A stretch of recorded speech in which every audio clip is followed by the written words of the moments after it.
धन्यवाद।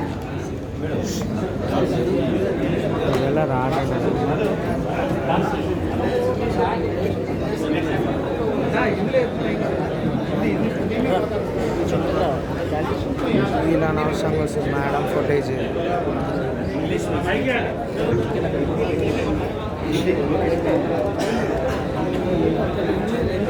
जी सत्यनारायण राव जी एमएलए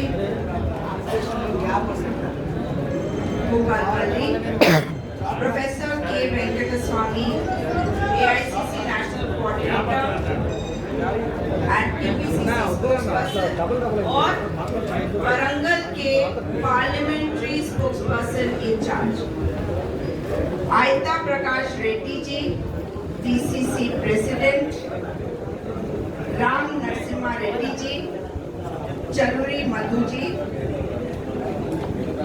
कदरला अशोक जी, इस्लावत दावन जी, सुदर्शन गौड़ जी, करुणाकर जी, तिरुपति जी, लिंगा राव जी, विपला राजेंद्र जी, अशोक जी, जितने मंडल के अध्यक्ष सचिव सब यहाँ मौजूद हैं, मेरी बहनें, महिला कांग्रेस डीसीसी,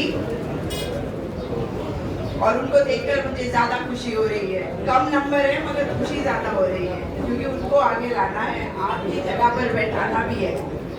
इसलिए जितने यहाँ पे सरपंच बहने भाई हैं, यहाँ जितने लोग आज आए हैं, मैं आपके बीच आखिर आई क्यों?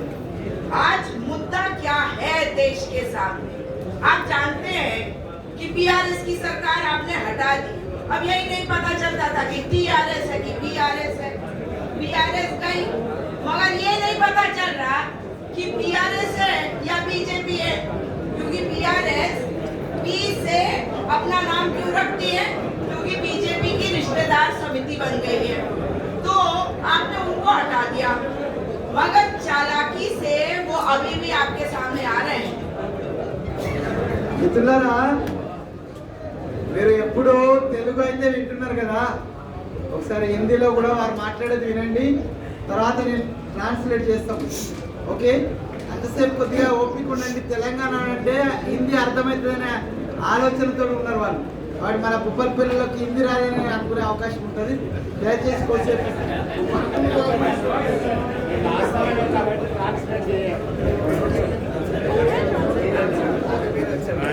रानी रुद्रमा की धरती पर आकर वो जो एनर्जी है ना, वो जो ऊर्जा है, वो आपके अंदर अपने आप आ जाती है और आपको लगता है कि दिल्ली तक हमारी आवाज जाएगी। हमारे जो कार्यकर्ता है, मैं अपने मीडिया के मित्रों को कहना चाहूंगी, आपका स्वागत करते हुए कहना चाहूंगी कि आप हमारी आवाज को आगे ले जाते हैं, जनता तक पहुंचाते हैं और हमारे कार्यकर्ता जन जन तक जाकर उस बात को जोर शोर से करते हैं।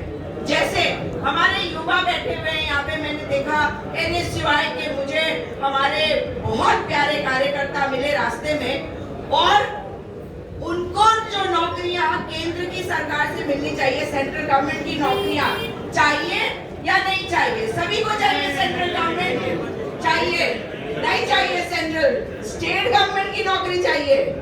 स्टेट गवर्नमेंट की नौकरी क्यों? क्योंकि भरोसा है।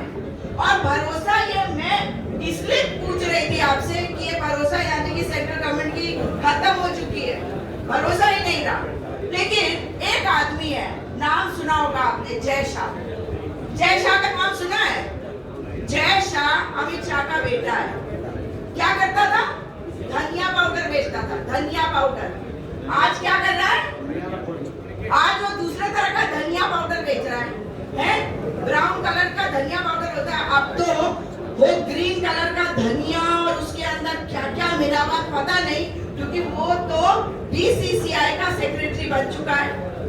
लेकिन आज हमारे सामने जो बहुत बड़ी दिक्कत है, और वो मैं अपने मीडिया के मित्रों के माध्यम से कहना चाहती हूँ कि हमारे कांग्रेस पार्टी के अकाउंट्स को फ्रीज कर दिया गया है। कांग्रेस पार्टी चुनाव और हमारे पास पैसा नहीं है। क्यों नहीं है? क्योंकि मोदी जी सत्ता में बने रहने के लिए, गवर्नमेंट पे कब्जा करने के लिए अपने उन साथियों को ला रहे हैं। और मैं साथियों के बारे में जब बात कर रही हूँ, अडानी अंबानी के बारे में नहीं कर रही हूँ, अब तो मैं कर रही हूँ उनके बारे में जिनका नाम है ईडी। ईडी इलेक्शन डिपार्टमेंट है, इलेक्शन डिपार्टमेंट बन गया है वो।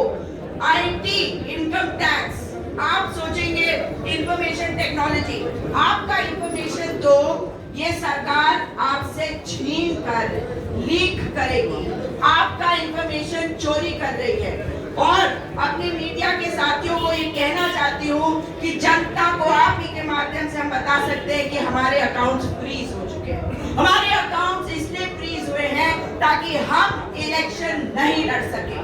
मोदी जी चाहते हैं कि हम कमजोर हो जाएं, हम अपने स्टाफ को पैसे नहीं दे सके।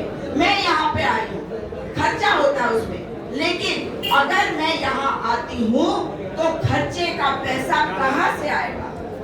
हम कैसे करके लोगों को बताएंगे कि हम उनको एक दूसरी सरकार देना चाहते हैं? आपको पता है कि 14 लाख रुपीस, मैं अपने मीडिया के मित्रों को खास करके बता रही हूँ, 14 लाख रुपीस हमारे कैश में आए थे, हमारे एमपीज ने दिए थे ताकि पार्टी मजबूत हो।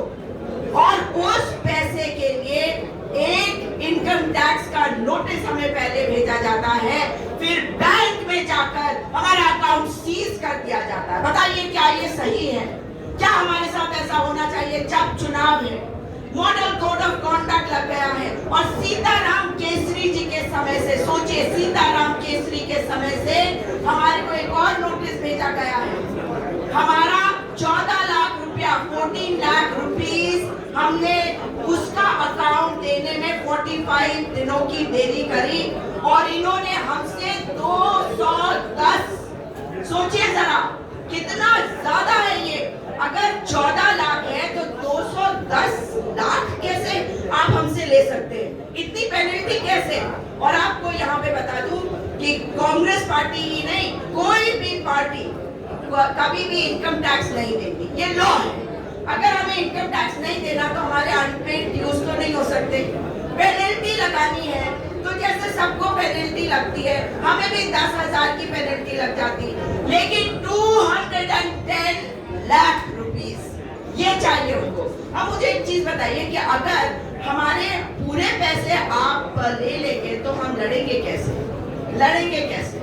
हमारे पास अगर पैसा ही नहीं होगा तो हम जाके लड़ेंगे कैसे? और मैं आपको यहाँ पर जो फिगर दे रही हूँ, ये पूरा का पूरा फिगर आप सोचिए कि कितना है, 106%। और मेरे मुंह से शायद 210 लाख निकला, 210 करोड़, 210 करोड़ है। 14 लाख हमने उसका अकाउंट नहीं दिया, हमने 14 लाख दिया नहीं, 14 लाख का अकाउंट नहीं दिया और 210 करोड़ हमारे उन्होंने सीज कर दिए हैं। लेकिन हमारे तो अकाउंट में 199 करोड़ वो भी ले गए। हमारे 11 अकाउंट्स, 2 अकाउंट्स यूथ कांग्रेस के, वो उसमें जाकर इनकम टैक्स के ऑफिसर्स बैंक से जाकर कह रहे हैं कि ये पैसा हमको दो। तो बैंक ने पैसा जो है वो ट्रांसफर कर दिया गवर्नमेंट को। आप बताइए हम चुनाव कैसे लड़ेंगे? मैं अपने मीडिया के साथियों से पूछना चाहती हूँ, हमारा कार्यकर्ता जो है, आज इतनी भीड़ है यहाँ पर, वो क्या है, क्या बता रहा है कि कांग्रेस का माहौल है। लेकिन आप बताइए कि क्या ये सही है कि हमारे अकाउंट सीज कर दिए गए? पहली बात। दूसरी बात, आपने वो सुना है पीएम केयर्स फंड, जिसके बारे में हमें नहीं पता। पीएम केयर्स फंड के साथ साथ एक दूसरा भी है, पीएम केयर्स फंड। सुना आपने? पीएम केयर्स फंड, पीएम तराता फंड, यानी कि इलेक्टोरल बॉन्ड। इलेक्टोरल बॉन्ड वो स्कीम है जिसमें कोई ट्रांसपेरेंसी नहीं थी, क्योंकि ये गवर्नमेंट उसका वो जो पैसा इकट्ठा कर रही थी लोगों से, वो पैसा अपनी पॉकेट में डाल रही थी। कांग्रेस को भी मिला, वो कहते हैं कि कांग्रेस को भी तो मिला पैसा, तो हम कब मना कर रहे हैं? लेकिन आपने उसका फायदा जो दिया वो क्यों दिया लोगों को, और इसमें 4 तरीके से फायदा दिया गया। और वो मैं अगर आपको बताऊं तो आपके पास, सबके पास फोन है, किसी के पास प्रीपेड होगा, किसी के पास पोस्टपेड होगा। तो एक प्रीपेड स्कीम है। प्रीपेड स्कीम में क्या होता है, चंदा दो और धंधा लो। दूसरी स्कीम क्या है, पोस्टपेड स्कीम। पहले कॉन्ट्रैक्ट दे दो, ले लो हमसे, हम दे देते काम, उसके बाद तुम हमें घूस दो। और तीसरा एक्सटॉर्शन का मतलब हम तुम्हें धमकी देंगे, ईडी तुम्हारे घर में भेजेंगे और तुम हमारे को पैसा दोगे।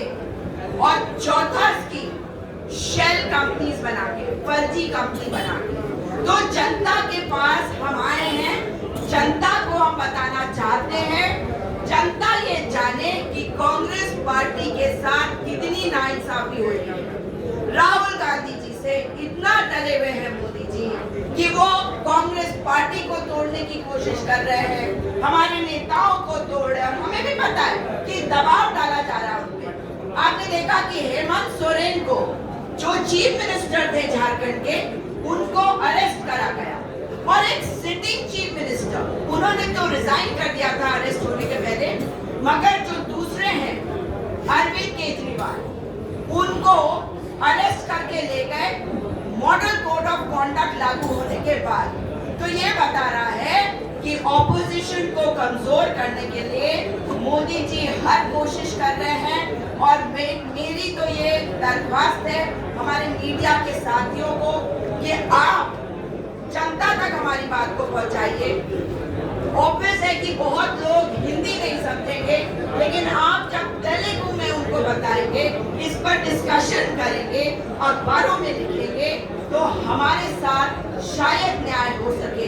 लेकिन ये न्याय मोदी जी नहीं करने वाले हैं। इसलिए आप जब जनता को बताएंगे तो जनता सामने आएगी, ऐसी उम्मीद है हमारी। और जनता जानेगी कांग्रेस उनके लिए लड़ती रही है। देश की आजादी की लड़ाई हमने लड़ी थी, आज भी दूसरी आजादी की लड़ाई हम फिर से लड़ेंगे।